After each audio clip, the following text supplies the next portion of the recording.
wenye nyumba tujadiliane, nani aliziba ache na ambaye hajaacha atoe njia. Tunachotaka baba sisi ni barabara tu, ila vunja yote hapa tupate paka nani. Kwa hiyo hata kama sasa hivi wananchi wakiamua kupitisha maamuzi yao ni haki, ni barabara kuanzia Enzini. Chumeni mboga mama, zote zitakuwa zitoke. Hii ni road. Sijaziba, ni neno langu nimejenga nikaacha njia.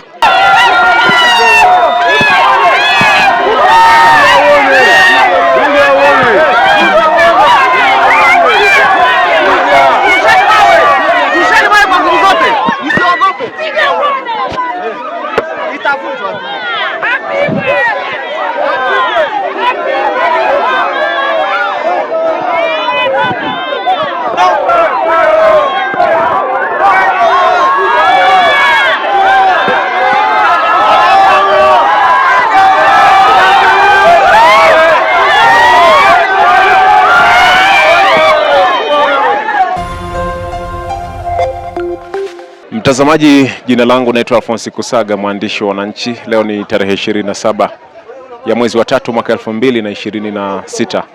Hapa ni katika mtaa wa Makao Mapya, kata Sinoni, jijini Arusha.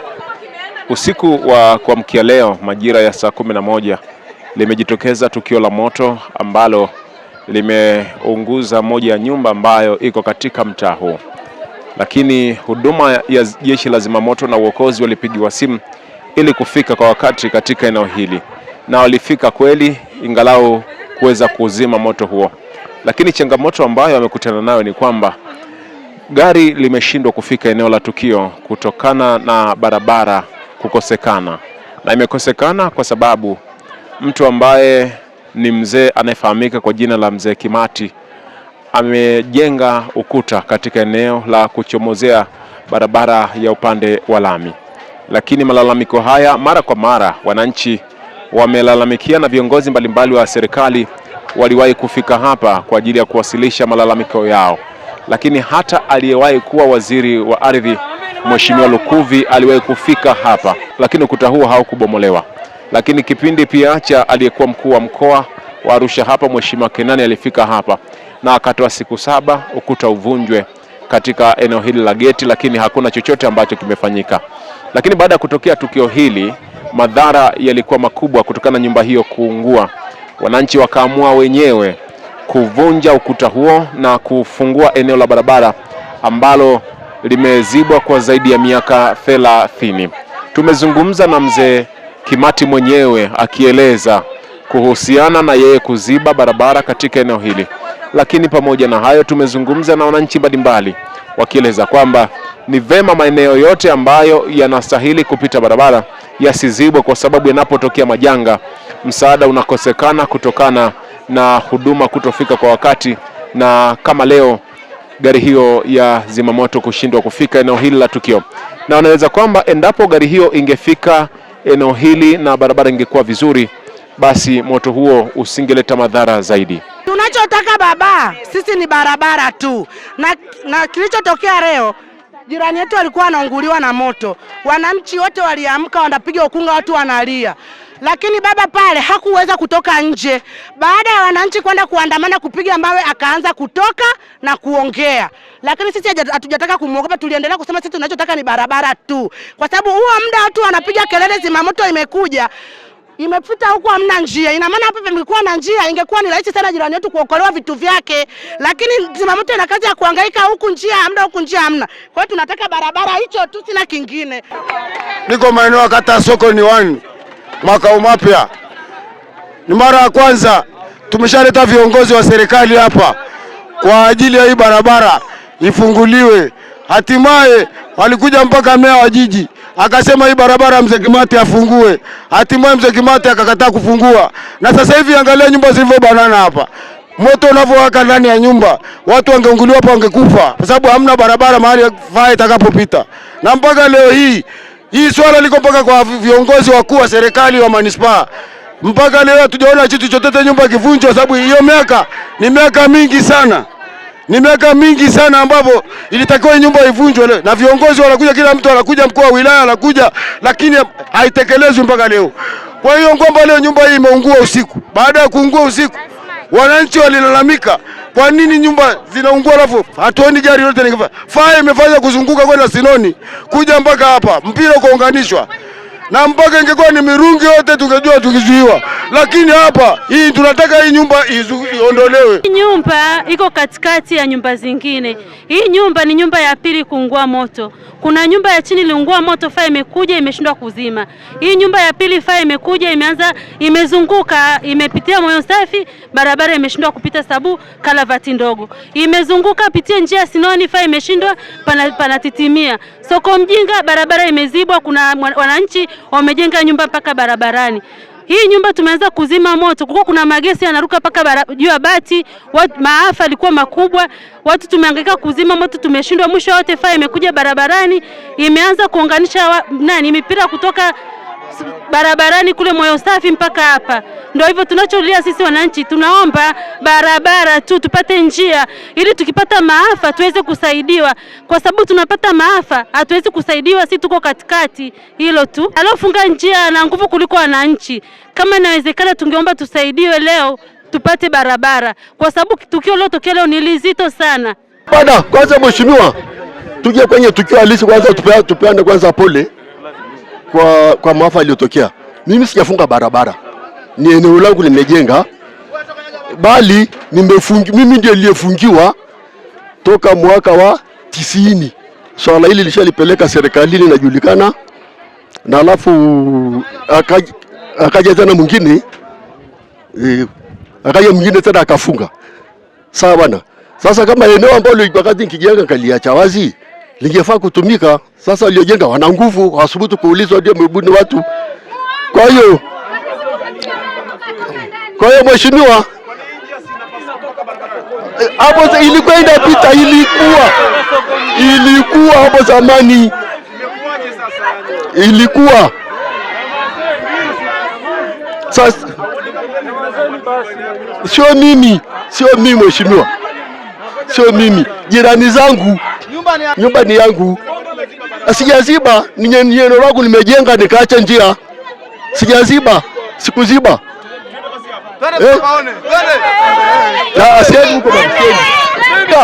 Ni nani aliweka kama sio mimi? Nani aliweka hiyo barabara?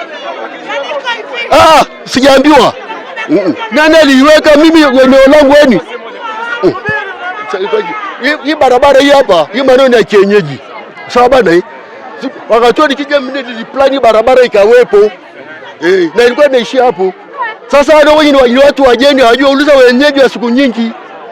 Na kama ni ugomvi wa barabara, tukae majirani wenye nyumba tujadiliane. Tukae wenye nyumba tujadiliane, nani aliziba ache na ambaye hajaacha atoe njia. Hapana, ni eneo langu lile, ni kwa upande wa chini barabara ilikuwa inapita. Inatakiwa ni mipango mingi ndio takiwa na nyoshe barabara.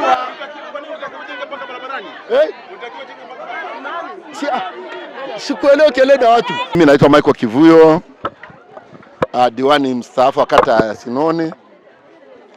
Sasa hivi nimefika hapa kwa ajili ya tukio lilotokea la ajali ya moto. Tulichobaini kwamba gari la faya limepata tabu kuingia eneo hili kwa sababu ya barabara. Na kwa muda mrefu wananchi wa eneo hili walikuwa wakipiga kelele kuhusiana na barabara ilivyozuiwa hapo mbele kama ulivyoona. Kuna nyumba maji yamejengwa barabarani, lakini vile vile Wachina kule kwenye barabara ambao wanajenga ya lami, kuna eneo ambalo walikuwa wanatakiwa kuweka slabs kwa ajili ya kuvusha magari kuja huku. Kwa bahati mbaya hawakuweka za kutosha, wakaweka moja, kiasi kwamba gari ya faya lishindwa kupita. Kwa hivyo tunachosema, watu walioko eneo hili kuna hatari sana kwa ajili ya kukosa barabara. Ajali ya moto ikitoka hapa, nyumba nyingi zitateketea. Kwanza tunawapongeza idara mamlaka ya zimamoto kwa kazi nzuri walioifanya leo, kuweza kuunga mipira kutoka barabara kuu ya lami mpaka imefika kwenye hii nyumba. Wamefanya kazi nzuri kwa kweli, kuna haja kuwapongeza. Lakini tuwatake serikali waangalie, kwa sababu muda mwingi wananchi wa hapa wamepiga kelele wakitaka barabara hii ifunguliwe ili kupata unafuu.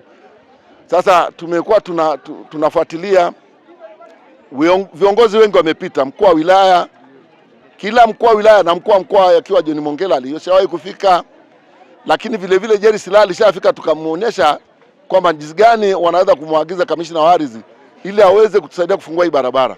Kwa hivyo bado tunasema barabara hii ni muhimu kwa maisha ya watu. Tunaomba ikiwezekana ifunguliwe. Kama unavyoiona barabara ilikuwa inanyooka, lakini yeye kati ya yeye nani alitangulia? Barabara ndio ilitangulia, yeye akaja nyuma. Na ndio maana aliweza kufika pale. Akisema barabara ilikuwa hamna, yeye alipita hapa akafika pale. Alipita kwenye barabara akafika pale. Na kama anataka kudai kwamba barabara ndio imemuingilia, yeye ndiye ameingilia barabara kwa sababu alipita akafika pale. Na ndiye aliyefunga barabara. Hakuna mtu asiyeona kwamba huko kote kuko wazi, kwa kule mbele na kwa huku nyuma. Nyumba yake peke yake ndio imezuia, na viongozi wengi wanaifahamu hili. Kwa hivyo ushauri wetu ni kwamba serikali ijaribu kuchukua hatua kwa hili vingine, ili kuokoa maisha ya watu. Hasara iliyopatikana kubwa hapa imesababishwa na faya kuzunguka na kukosa mahali pa kuingilia hapa, mpaka wamebuni kwenda kuongeza mipira na kuja kuunganisha kutoka barabara ya lami kuja kufika hapa. Kwa hivyo ushauri wetu ni bado serikali ichukue hatua za haraka kwa kunusuru wananchi wao. Kuanzia Lukuvi, huyu marehemu alikuja hapa, mkuu wa wilaya amekuja hapa, Jerisla amekuja hapa, wakasema ifunguliwe njia, lakini hakuna, imeshindikana. Kwa hiyo hata kama sasa hivi wananchi wakiamua kupitisha maamuzi yao, ni haki. Ni barabara kuanzia Enzini ambayo ilikuwa imepigwa kutoka hapa mpaka Kerai. Najua Kerai, hii barabara ilikuwa inaenda mpaka Kerai, imepita hata mpaka kwenye maeneo yetu kwa kipimo, lakini hakuna, mpaka watu wameziba mpaka na kule kwetu. Kwa hiyo sasa hivi swala la hii barabara imebaki kama ni historia. Yaani kigezo chake wa usababisho, kwa nini wao walimwachia mpaka akajenga? Walikuwa hawapo au walisafiri? Kumekuwa na kero mbalimbali za watu wanahitaji sehemu hapa itengenezwe barabara. Kwa sababu ya tukio la leo lilivyotokea, kuna baadhi ya ndugu yetu mmoja ameunguliwa na vitu ndani kwenye duka, na pia kuna mwenzetu mwingine saluni yake pia imeungua. Kwa hiyo tumelalamika miaka nenda rudi kuhusiana na hii sehemu hapa hivi tuweze kuachiwa barabara hapa. Kwa hiyo ndugu, ndo maoni yangu ni kama hayo hapa. Nguvu ya wananchi ni kubwa kwa sababu ya umoja. Umoja unachangia watu wanakuwa na mshikamano wa kuweza kufanya mambo kama haya. Kwa hiyo tumejikusanya kwa umoja, tumeweza kutekeleza hili. Yaani kulingana na wao walivyoona, kwa sababu malalamiko haya yalishatolewa muda mrefu sana. Kwa hiyo wao waliona ni sahihi kwa sababu hii sehemu panahitajika barabara ili kwa matukio kama haya yanayotokea ya moto tuweze kupata msaada haraka haraka wa fire zimamoto. Yaani tulipata changamoto, barabara hamna. Asubuhi palitokea moto. Wananchi wakawa wanazima kwa kutumia mikono kutokana na gari kushindwa kupita, hamna barabara ya kupita. Kwa sababu ya ukuta hapa, huyu baba alikuwa akiambiwa tunahitaji njia hapa, anakuwa mbishi. Wananchi ndio hivyo tumeamua kuingilia kati na kutafuta barabara. Naambia tu watuachie njia, maana shida zikitokea na majanga kama ya moto tunashindwa kupata usaidizi wa fire zimamoto. Hata wagonjwa hivyo. Kungekuwa na barabara hapa, fire ingewahi na vitu vingeokolewa. Kwa kuwalaumu sio fire, ni njia kukosekana. Fire wamewahi. Mimi Sapita Shirima, ila wananchi tunaomba tupate barabara hapa, maana fire yenyewe imeshindwa kupita maeneo haya. Watu wanazuia barabara pasipo sababu. Kwa hiyo tunaombeni tupate barabara wananchi. Hapana, huyu mzee ndo alikataa kubomoa, tumemwitia mpaka mwenyekiti wa kijiji. Pia diwani mstaafu anajua habari hii. Kwa hiyo cha muhimu avunje, na asipoamua kuvunja wananchi watachukua jukumu lao. Kwa hiyo cha muhimu avunje. Hapana, wananchi ndio wamechukua hasira. Mimi kama vile mwekezaji kwenye kijiji hichi, Kimati kaloga, ameloga wananchi wasivunje barabara hapo. Kajenga nyumba juu ya chemba za maji taka mwanzo mpaka mwisho. Kwa hiyo tunaomba wananchi watusaidie. Kwa mnasemaje jamani wananchi? Naogopa nisije nikalogwa. Wananchi, tunaombeni jamani, mtufafanulie tupate njia kuja huko. Hizi nondo hizi ni takataka. Kwa hiyo mimi cha muhimu labda cha kuwasaidia, sije mkarudia kuvunja sehemu nyingine, ila vunja yote hii hapa tupate paka paka tuende paka shule, maana itapigwa lami la elevation hapa ya shule pale. Bomba la kijiji yenyewe kaiba, hataki auza maji 500 ndo moja. Jamani, mimi ujumbe wangu ni hapa. Kwa hiyo naombeni jamani, Jamani, naombeni msije mkanifanya mimi nikalogwa. Natumiaga tu kidogo kidogo nani sigara ya Nyota. Kwa hiyo Kimati naomba avunje tu nyumba yake sehemu. Vunjeni. Kama hivyo tumesanuliwa nyondo, mambo aliyotokea ndo kama haya. Ndo kama hivyo tunaambiwa asema nyumba imeungua alafu hamna pofaya kupita. Sasa ndo kama hivyo wenyewe tumeamua sasa tutoe road hapa wenyewe. Ndo kama hivyo unavyoona tunavyopambana hapa. Mzee sijajua sasa ni ameamua tu kufunga barabara ni yeye kaamua. Mimi ushauri wangu ni kama hivyo tu road itolewe watu waishi kwa amani. Watu wanataka wampige majabali kutokana hataki kuvunja. Mara kibao naambiwa wenyewe. Yani wewe cha muhimu diwani angekuepo hapa ndo angekuelezea vizuri. Sisi kama wananchi ndo kama hivi tumeamua sasa tufungue road itoke. Kwa nguvu zetu wenyewe. Chumeni mboga mama zote hizi nitakuwa zitoke. Hii ni road. Yani kila kitu. Hamna kitu kinachoendelea hapa mzee wangu. Kwa sisi tulivyo ni kuvunja tu tuone road kule. Hamna kingine ni hicho tu. Road ingekuwa iko vizuri sasa hivi pale yenye watu wasingepata hasara. Tunataka pate barabara. Barabara hii imekaa kwa muda mrefu haipitishi hata mkokoteni. Hata mkokoteni upiti, baskeli yenyewe napita kwa shida. Sasa hii ni barabara gani kweli? Hata wananchi na sisi wenyewe kidogo hata sijui hata nifanyaje, ndio tukaamua wenyewe kidogo tushauriane wana kijiji wote tujumuike kwa pamoja barabara ipatikane, manake haiwezekani sisi wenyewe ni wasukuma mkokoteni tu, hata mkokoteni kupitisha hapa ni kazi. Sijui ni muda mrefu sana ilitokea, lakini kiujumla mimi sielewi kwa kweli. Sawa, asante kwa hilo. Sina cha kuongeza hapo. Kwa historia hapa ni tuliombaga baba mbambivu, tumleta mkuu wa mkoa, tumleta wabunge, tumleta mpaka waziri, sitoshe mpaka niliyekuwa ndani kupikwa kugombea barabara. Mimi ndio mtu wa kwanza kugombea barabara. Mpaka nikaamua niache tu niachane nacho, niko na imeshindikana. Lakini leo kwa macho leo tumeshaka tuna barabara inavunjwa, mpaka tumeshukuru wananchi wameamua kufanya kazi yao. Aliyeko ndani labda ni kama watu wawili watatu ambao tunapambania, watu wa kwanza kupambania barabara. Yaani si ndio watu wa kwanza kuombea barabara, tunaona watu wananchi wanateseka kupitia barabara. Nadhani simeona tukio lilotokea jana la moto. Huduma ya fire imekosekana.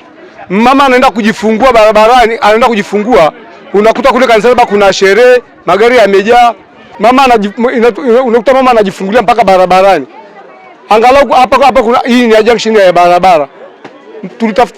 Nilitafuta mpaka ramani hapa nikapata kwamba kujihakikisha kwamba ni barabara kweli. Na nililala ndani kupitia barabara. Kwa ajili nilimleta mkuu wa mkoa akiwa kipindoni ni Mlishogambo.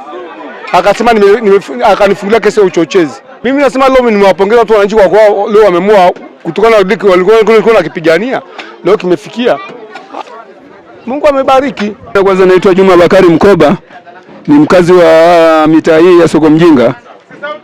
Kwanza mimi ninavyosema huenda Mwenyezi Mungu amesaidia wananchi kupata njia hii kutokana na moto uliotokea. Wananchi wamekaa kwa muda mrefu kusubiria njia kwa sababu tatizo kama hili lilivyotokea. Wengi wao wanafanya biashara kwa mitaji ya kukopeshwa. Katika mitaji hii ya kukopeshwa kama nyumba hiyo iliungua, hajui sasa hivi kama alikopa au vipi atalipa kidesign gani. Na inategemea sasa hivi labda wanaomdai sasa hivi wako nyuma yake wanamfuatilia. Je, Mwenyezi Mungu angesaidia ule moto fire ingefika pale, natumaini kila kitu kingekuwa tofauti na angepata labda vitu baadhi. Lakini kwa utofauti hiyo wananchi wameamua kuchukua jukumu la kubomoa na kumaliza hii kesi ili wapate njia, kwa sababu barabara nyingi hapa. Kwanza nyumba ni msongamano, na alioleta msongamano huu ni huyu bwana anaitwa Kimati. Na sasa hivi mpaka sasa hivi angekuwa na ushirikiano wowote toka asubuhi angekuwepo, toka majanga haya yametokea na mpaka muda huu wananchi wamejaa hapa kuangalia ni nini kinaendelea. Na mpaka sasa hivi tulivyo hapa Bwana Kusaga, tunashukuru Mungu limetokea hili na njia tumepata. Huenda ikawa kidogo nafuu tukapata usafiri ambao unaelekea sehemu yoyote kutoka Soko Mjinga kwenda barabara ya Engo. Kwa hiyo mimi ninachoshukuru ni hicho. Ndugu wananchi waendelee na kazi, kwa sababu kwanza moja, ushirikiano, wanaoshirikiana hakuna mwenye kupinga, hakuna mwenye ugomvi na mtu. Ushauri waliofunga barabara kwa tatizo walioliona, natumaini mwenzako akinyolewa na wewe tia maji. Kumbe na utuma sio Arusha tu, kwa Tanzania nzima. Unaponunua sehemu elewa kuna sehemu ya kuacha, baadhi ya kuacha ili kuna kifo pia. Uache hata jeneza lipite na wengine wapite sehemu hiyo. Sana. Tunashukuru hata umoto niliouwasha umetusaidia, tumepata barabara. Nashukuru mkuu.